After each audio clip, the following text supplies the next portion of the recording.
दोस्तों एसएससी व अन्य प्रतियोगी परीक्षाओं को ध्यान में रखते हुए आज मैं आपके लिए एक 80 शब्द प्रति मिनट से 10 मिनट की डिक्टेशन लेकर आया हूँ।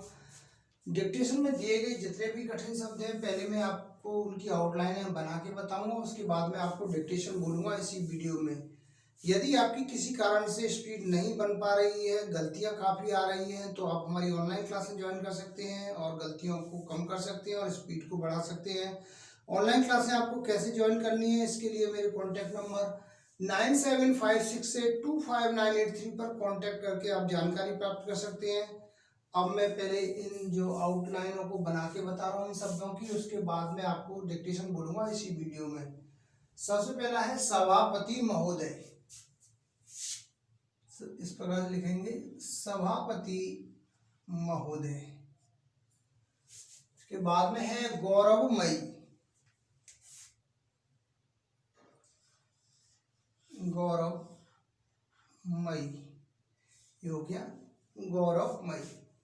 उसके बाद में है बढ़ता जा रहा है। इस प्रकार से बनाएंगे बा का आंकड़ा बढ़ता और ये जा रहा है, बढ़ता जा रहा है। इसके बाद में है ऐसा नहीं है कि, ऐसा का सब चिन्ह लाइन से ऊपर, नहीं है कि, ऐसा नहीं है कि। इसके बाद में है विधानसभा चुनावों।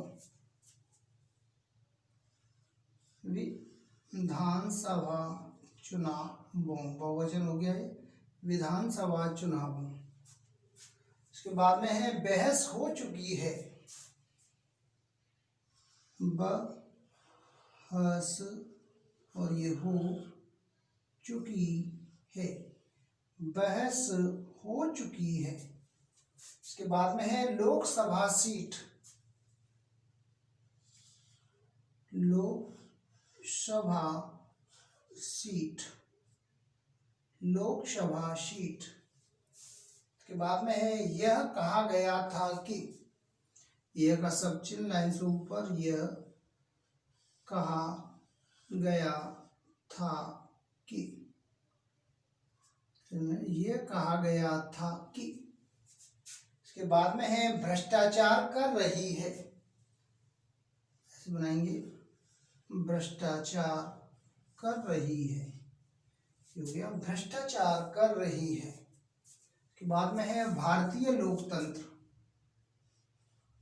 भारतीय और ये लोकतंत्र, ये हो गया भारतीय लोकतंत्र। इसके बाद में है चिंताजनक यह है कि, चिंताजनक यह है कि। इसके बाद में है विकसित देशों। विकसित और ये देशों में, विकसित देशों में। आगे है प्रत्याशियों।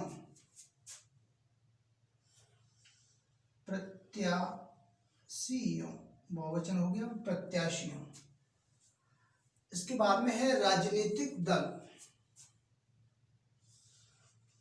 राजनीतिक दल। आगे है समय समय पर। समय समय पर। इसके बाद में आएगा जानबूझकर।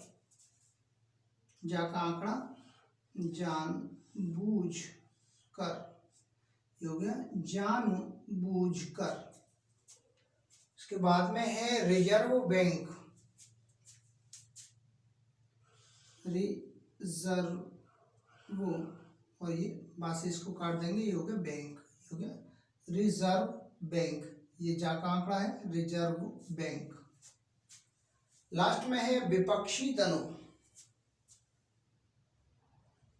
विपक्षी दलों बहुवचन हो गया विपक्षी दलों। तो दोस्तों ये कुछ शब्द थे जिनकी मैंने अभी आपको आउटलाइनें बना के बताई हैं। इन आउटलाइनों की आप प्रैक्टिस करें। इसके तुरंत बाद ही मैं आपको एक 80 शब्द प्रति मिनट से 10 मिनट की डिक्टेशन बोलने जा रहा हूँ, तो डिक्टेशन लिखने के लिए आप तैयार रहें।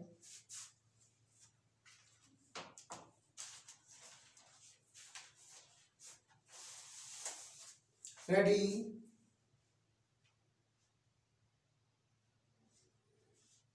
भारतीय लोकतंत्र के गौरवमयी इतिहास के कुछ स्याह पक्ष हैं और उनमें से एक है चुनावों में धन का इस्तेमाल।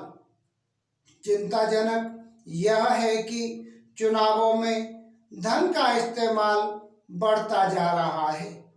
ऐसा नहीं है कि खर्चीले चुनाव केवल भारत में ही होते हैं।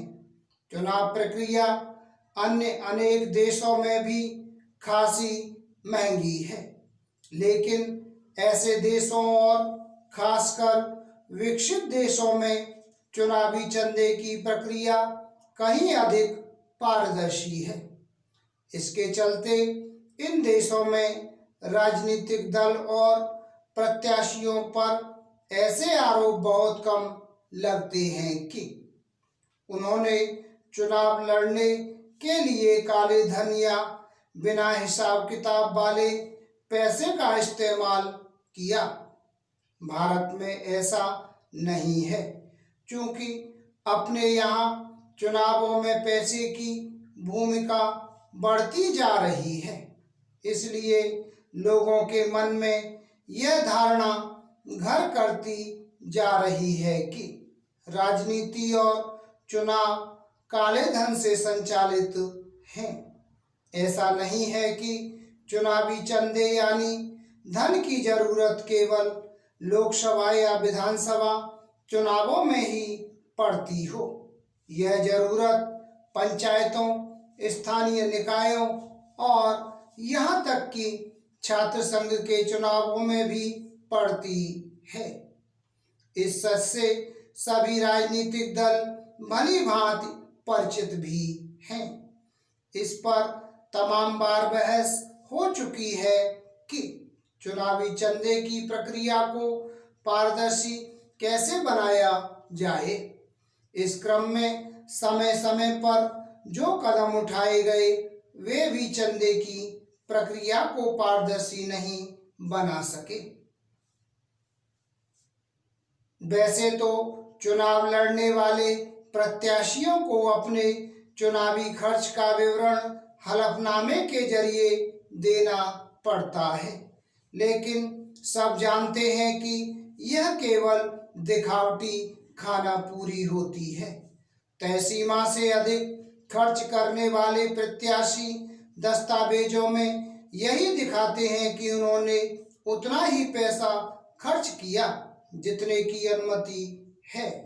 वर्तमान में बड़े राज्यों में प्रत्येक लोकसभा सीट के लिए चुनाव खर्च की सीमा 70 लाख और छोटे राज्यों के लिए 54 लाख रुपए है। इतना धन तो ऊंट के मुंह में जीरा जैसा ही है।